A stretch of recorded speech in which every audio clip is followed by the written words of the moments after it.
শুভ সকাল। প্রতিদিনের pre market আপডেটে আপনাদের স্বাগতম। সূচক 38.22 পয়েন্ট বা 0.68% হারিয়ে 5,586 পয়েন্টে পৌঁছেছে। বাজারের লেনদেন ছিল 389 কোটি টাকা, যা আগের দিনের তুলনায় 22.71% কম। বাংলাদেশে সেপ্টেম্বর মাসে $2.40 বিলিয়ন রেমিট্যান্স এসেছে, যা 39 মাসে দ্বিতীয় সর্বোচ্চ। এটি 2023 সালের সেপ্টেম্বরে $1.33 বিলিয়ন ছিল, যা গত বছরের তুলনায় 80% বৃদ্ধি পেয়েছে।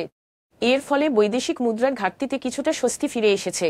মুদ্রার অবমূল্যায়ন এবং ক্রলিং পেগ মি ব্যান্ড বাড়ানোর মতো পদক্ষেপের জন্য এই প্রবৃদ্ধির হয়েছে বলে জানিয়েছে বাংলাদেশ ব্যাংক।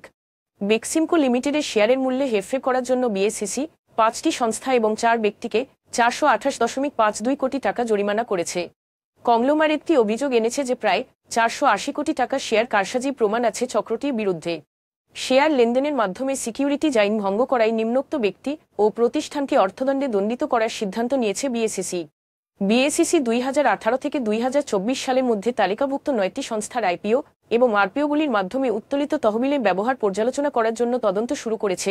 তদন্তের মাধ্যমে উঠে এসেছে যে এই সংস্থাগুলি যথাযথ সময়সীমার মধ্যে তহবিলের সঠিক ব্যবহার করতে ব্যর্থ হয়েছে।